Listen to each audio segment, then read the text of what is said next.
is Valley News Live at 4.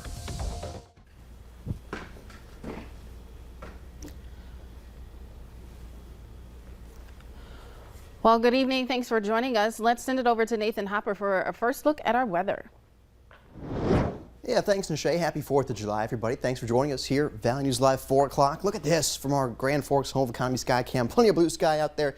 Did have a storm up there earlier, which had some heavy rain with it, but by and large, we've seen plenty of dry time here for our 4th of July afternoon. But of course, watching the radar still very closely for those folks spending some time outdoors. One of them that I'm watching closest is there through Detroit Lakes. So we do have a little shower making its way through.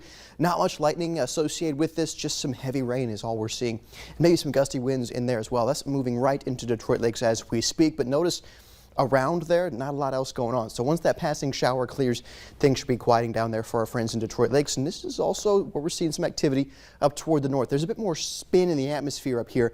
So especially this storm here near Alvarado, can't rule out a rogue land spout there in that system that has kind of this whole spin going on up in the northern part of the valley. But regardless, near Alvarado, outside Grafton, some heavy rain occurring there. And same for our friends in Langdon. Had a shower just south of you that's dipping now toward the south down the highway there from Langdon. The temperatures, look at this. Nice afternoon to be outdoors. 82 Fargo, 84 Grand Forks.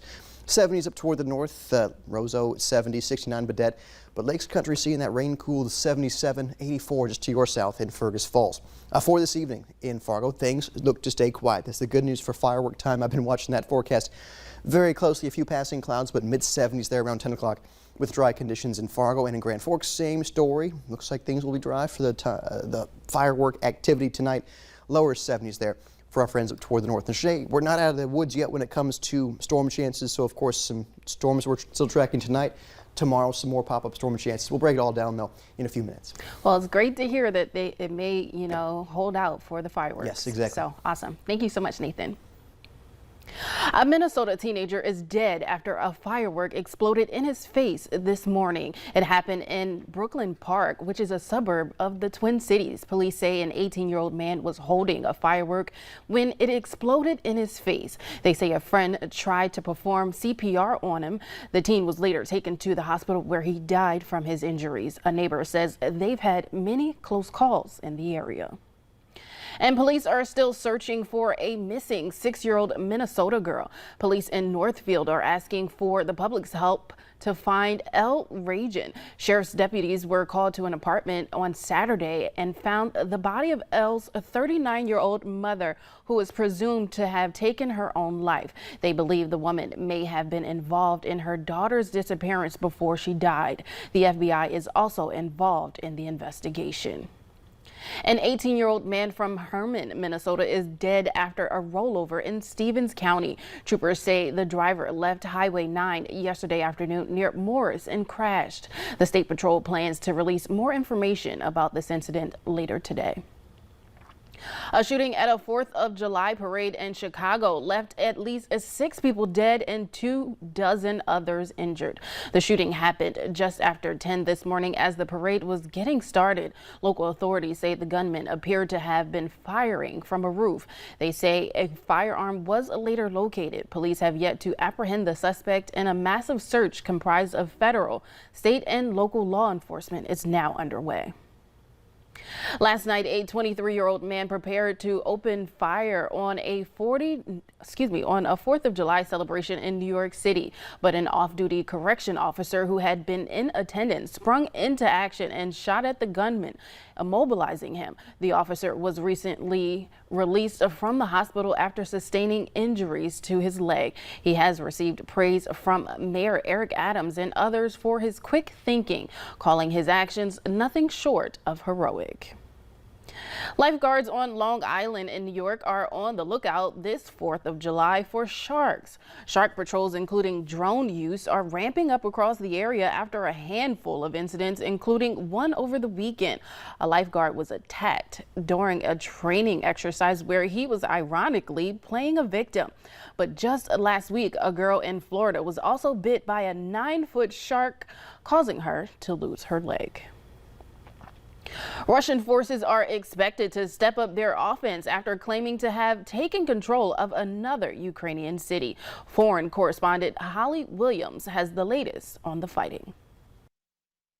After weeks of intense fighting, Ukraine's military said its forces withdrew from Lysychansk because continuing to defend their positions would have had, quote, fatal consequences. Now, Ukraine has put up a surprisingly effective defense during this war, aided by nearly $7 billion in US military assistance since the invasion began, as well as some major failings on the part of Russian forces. But make no mistake, the Russians are seizing towns and cities. And next in Russia's firing line could be the city of Slavyansk, where there's been heavy shelling. In a new video message released overnight, Ukraine's President Volodymyr Zelensky vowed that his military would return to Lysychansk. "We will rebuild the walls. We will win back the land," he said. Ukraine does not give anything up. Holly Williams, CBS News in southern Ukraine. A lot of rounds were fired. ME's report indicates over 60 wounds to Mr. Walker's body. What began as a routine traffic stop quickly turned deadly after 25-year-old Jalen Walker of Akron, Ohio, attempted to evade police. The newly released police footage shows Walker exiting the car and fleeing on foot. Authorities claim that tasers were used as a first resort, but they opened fire when Walker turned to face them.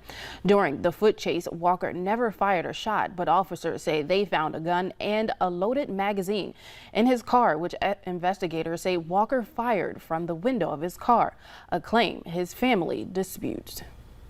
And 8 Akron police officers being put on leave as Ohio's Bureau of Criminal Investigation was called in to investigate. Tension now grips the city and protests have already erupted as night fell. Cars broke through barricades and dumpsters were set on fire. A political justice organization has called for the resignation of the Akron safety director after the officers were put on leave. The ACLU is also demanding a Justice Department investigation into the case. Rescue operations are underway in the Italian Alps today after parts of a mountain glacier collapsed yesterday, killing at least 6 people and injuring 8. Authorities say the 8 wounded people were being treated in the hospital and were not in good condition.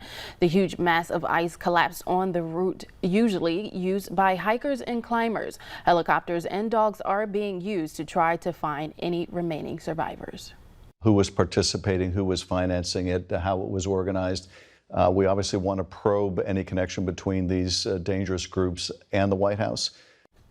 In its next hearing, which is expected later this month, the committee will focus on the alleged role of far-right groups, including the Proud Boys and Oath Keepers. Former White House aide Cassidy Hutchinson said she heard references to the far-right groups in White House discussions ahead of the 6th. Following Hutchinson's testimony, members of the committee revealed new witnesses have emerged, which might lead to more testimonies. With flight cancellations at an all-time high this summer, knowing your rights is a must for summer travels. Still tracking a few spotty showers at this point. Not severe, but watching some heavy rain with these. Tomorrow, do have the slight risk of severe weather toward our south and west. Better chance of the hail and wind there. We'll break down, though, what we can expect for firework time next.